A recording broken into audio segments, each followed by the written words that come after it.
In a tense and heated altercation, former two-division UFC champ Daniel Cormier came inches away from violence with a rival wrestling coach, barely holding back as the tension reached a breaking point. In a recent edition of Good Guy Bad Guy, DC shared the details of the confrontation, explaining how things escalated. According to DC, the coach initially started being aggressive towards him, but he tried to ignore it at first. However, the situation kept escalating, and eventually DC couldn't take it anymore. He approached the coach and threatened to beat him up, making it clear that he wasn't backing down. DC opened up about the entire confrontation, revealing just how close things came to boiling over into a physical fight. Here's how it went. It's happened to me quite a bit recently. I was at a tournament in Clovis. One of the other coaches goes into the wrestling room, sees the boys in there. He's mad.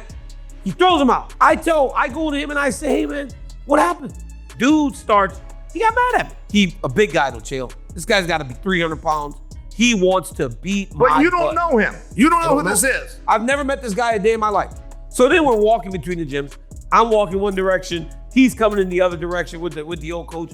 Comes up to me again and says, this dude keeps staring at me. Chill, at this point, I've lost it. And I was staring him down, chill. Please. Oh my goodness. I mean, Were you? I'm walking this way. Were you? Chill. It's almost impossible for us not to make eye contact. So we come together at the door.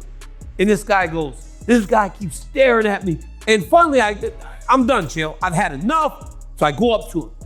And I said, everybody wants to be a tough guy until you got to do real tough guy stuff. So I go, you're only doing this because you know I cannot do to you what I want to do to you. I'm leaning in, I'm pissed. I go, I want to kick his butt. He goes, well, you're going to try. He said, you're going to try. He said, you're going to try to beat jail. I thought to myself, this guy has to be a police officer because the only way he would treat me this way is to know I can't put my hands on him. Absolutely. Henry Cejudo is confident he can score a knockout win over Song Yadong. Henry's long-awaited return to the octagon was recently announced for the main event of UFC Seattle in February, marking the end of his year-long break from fighting. The former two-division champion's last appearance was in February, where he lost a unanimous decision to Merab Dvalishvili, although Triple C had hinted at a possible return to flyweight to capture a title there. He has opted to stay at 135 pounds. In the main event, Cejudo will face the rising Song Yadong, who, despite a loss to Peter Yan in March, has won 2 of his last 3 fights. On a recent episode of his podcast, Cejudo opened up about his return and sent a message to Song Yadong. While he acknowledged Yadong as a tough opponent, Henry expressed confidence, stating that he doesn't expect the fight to go the full 25 minutes next month. Quote, I think I'm gonna save my strategy for the fight, but I actually like this fight. I've got a good game plan set in place for a guy who is 10 years younger than me. Song is a tough opponent, and I like it, but I can see myself stopping this dude. I really can. If you want to know the truth, the whole truth, and nothing but the truth, he's gonna need a lot more than a fortune cookie. Let me tell you.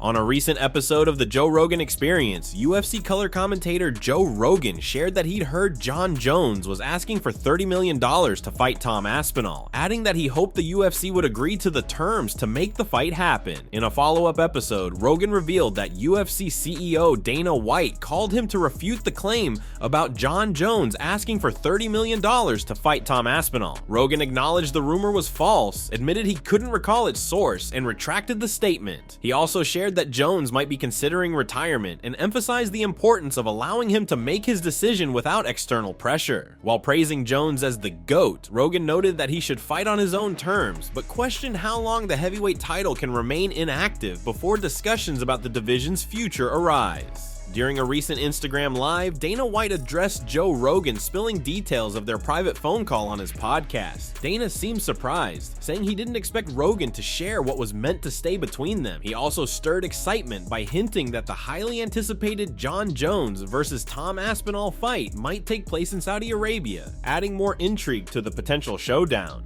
Right. I mean, everybody here knows. I mean, it's just something you don't do. I'm looking at a different opportunity. Obviously, the Saudis have Sheikh Turkey. He and I have, we're talking. It's made me more interested than I was before.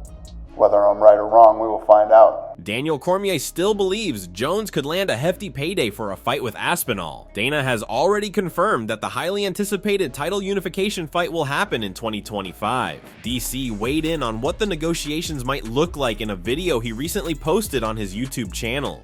Quote, "I'll tell you guys, as a person who has been involved in big fights, a person who has sold pay-per-views, a person who at his time was at the top of the pay scale in the UFC as the heavyweight and light heavyweight champion, $30 million was literally a world away from anything we were making. I remember when I got paid in New York, I got a big bump to take a fight on 3 weeks notice, which ultimately became my salary, and people were astounded with the number. But I will tell you, it was a fraction of what that number that he's asking for is. It was nowhere near that, but I've heard now rumors that the higher end guys are making more. The Israel Adesanya, the John Jones, the Stipe.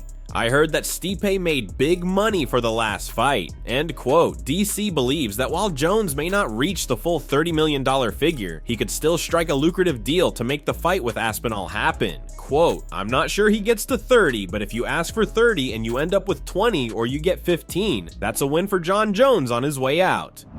Michael Bisping believes Colby Covington would face a massive disadvantage if he moves up to middleweight. After his loss to Joaquin Buckley, Colby is now teasing a potential move to 185 pounds. He said that he'd rather move up to middleweight than be a weight bully at 155 pounds. Bisping doesn't think it's a good idea. Quote, "If he wants to move up to 185, that'll be a tough task because he's not the biggest welterweight. Remember, when he fought Buckley, he did that on short notice and stepped on the scale at 170, no problem at all. So he's right, he probably could make 155. That would be the smarter thing, but going up to 185, I mean, he would be at a massive disadvantage. So Colby Covington, I don't think he's going to be fighting Sean Strickland anytime soon. I mean, for example, if Strickland goes out there and beats Duplessis, there's no way in hell that Colby moves up to 185 and gets an immediate title fight." Bisping acknowledged that Colby may find the 155-pound weight cut increasingly difficult at this stage in his career. Despite Covington's recent tension with top middleweight contender Sean Strickland, Bisping doesn't see that fight materializing anytime soon. With Colby set to turn 37 in February and currently on a 2-fight losing streak for the first time in his career, questions surround his future. However, Covington has made it clear he doesn't plan on retiring just yet and feels he still has plenty to offer. Whether he stays at welterweight or makes the leap to middleweight remains uncertain.